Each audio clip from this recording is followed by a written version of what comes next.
Hello, and welcome to the unboxing of Forge War. I'm so excited right now. So I just got these in the mail. These are advanced copies. These are exactly like the copies that will be coming to all Kickstarter backers. So I just wanted to open it up, show you everything inside, sort of whet your appetite for when you get it in a month. We are joined today by my fish, Crystal Steve. I don't know where he is.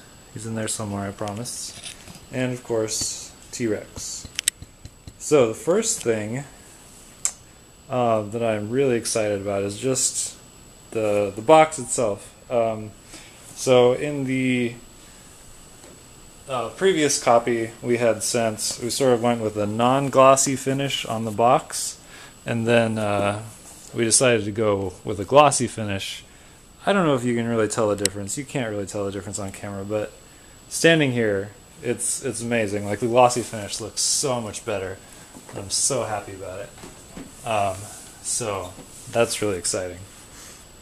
And of course, we got the back of the box, which is also glossy. Also looks awesome. So anyway, let's open it up, see what's inside. I just, opened the box and took off the shrink wrap just because that's sort of boring to watch, but haven't opened up yet. So this is all new. The glossy does make it like a little harder to take off the box cover, but just a little bit, and I think it's worth it. Alright, so Rulebook. Now the rulebook didn't really change between the original copy we had sent a few months ago and this, because we were pretty happy with it. Like, it looks really nice, glossy. Of course, Josh did an amazing job laying it out, and yeah, we were really happy with it. So, still really happy with that. But let's check out the board. The board was one of the major things we changed, just because like the folding in the original board was sort of weird. So let us see how this works. Just gonna fold it out here. So this is like a S fold, I guess. And it looks good so far. Awesome. Oh yeah, this is so much better. This is awesome. So yeah, there's no bending, no weird creases in the middle. Everything lies perfectly flat. This is really great. And then of course on the edges it's folded over, so there's not like a weird black border around the side. I don't know how easy that is to show. Well, not right here. Whoop. Sorry. Alright, so it's folded over on the back instead of the front, which is how it should be. So that's great. And of course it looks really great. This isn't glossy just because we didn't want the mine pieces to sort of slide around and everything. But I think it still looks pretty fabulous. We got the punch boards. And of course we got that new board game smell, which I love. So here's some punch boards. We didn't change much with these. We were pretty happy with these initially, and so they're still looking pretty awesome. Got all the money, everything. Yeah, everything looks really great. These are also not glossy. Just again for the mine tiles sliding around, we wanted sort of matte on matte to keep them from moving.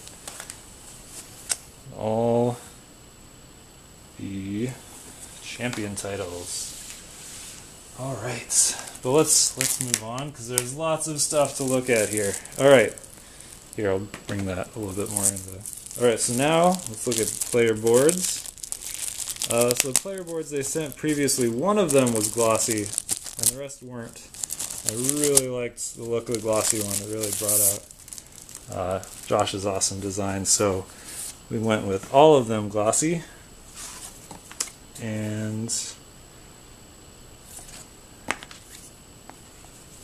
They are, yeah, sort of wrapped up in this plastic to sort of protect them a little bit in transport, and that seemed to work pretty well. None of the corners have been damaged. And also everything is like just packed in there super tight, like everything barely fits in the box, so hopefully that'll help keep things from shuffling around during transit too. So that looks really nice. Really amazing. Happy with those. Moving on. Oh, let's look at all these wood bits. All the wood bits. Alright, well first of all, we've got this little bag full of gems. There should be 20, I think, of each color. Is that right? I'm pretty sure that's right. It should say on in the rule book or the back of the box. Let's consult the rule book. Pretty sure it's 20. I made the game, I should know, right? Yeah, 20 of each of the gem types. So we've got emeralds and green ones and the red rubies and the white diamonds. So those are pretty cool. And then we've got all the wood. All the wood you can ever want.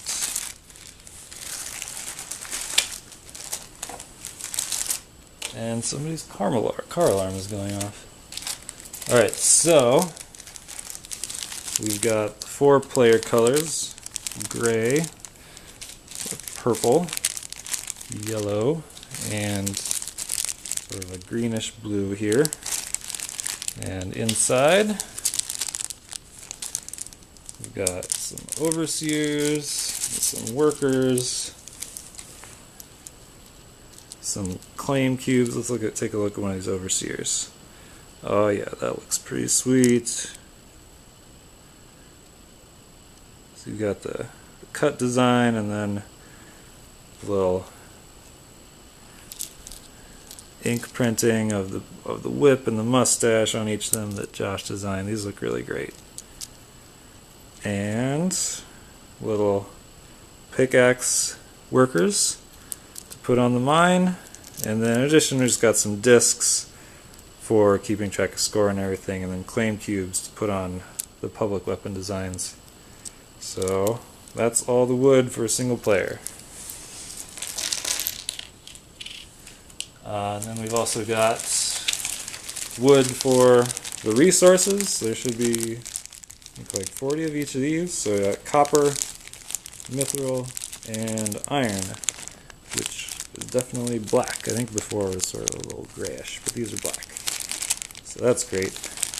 And we've got a cool little sort of ingot design. Here, I'll pull one out. Oh, I'm running out of time on my camera.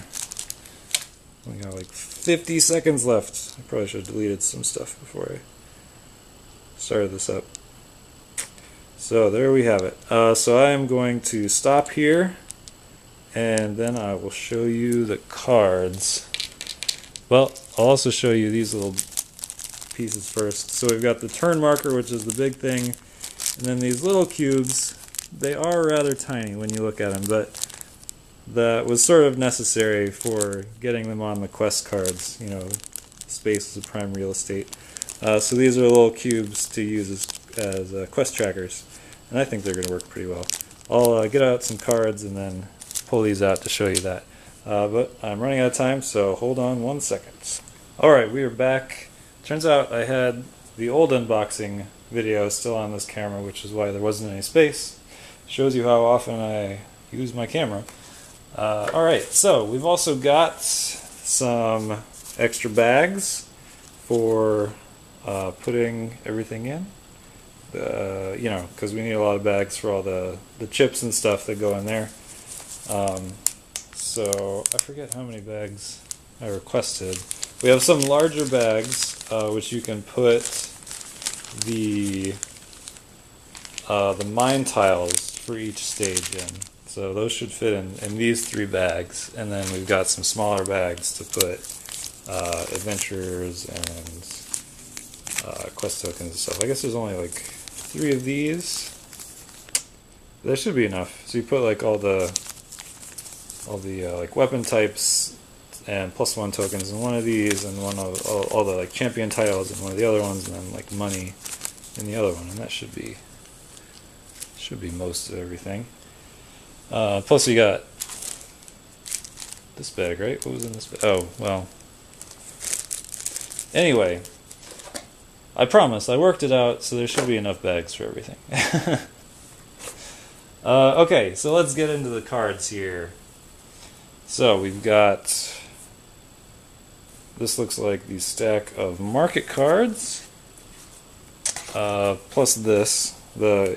Market cards were sort of larger than a single deck, so split those up a bit, and then we've got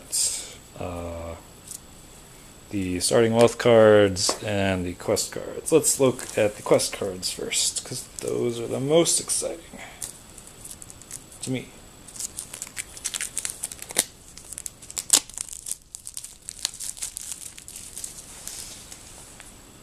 Alright, first time anybody's looking at these, so obviously they're better than the prototype ones we had sent before, which were like hand cut or something, and some of them were sort of like weirdly cut, but these look all nice and uniform. Can't really tell them apart from the side, which is always a bonus. And I think they look pretty great on the front and the back. Everything looks even, like the cuts on all of them seem to be consistent, so that's great. I don't know why they're all mixed together color-wise, but I guess you'll have to sort them on your own. So let's just pull out a quest here. What do we want to do? Let's battle the Fish King. Alright, so just to show you how these quest trackers work, because this is a new feature, well, a newer feature.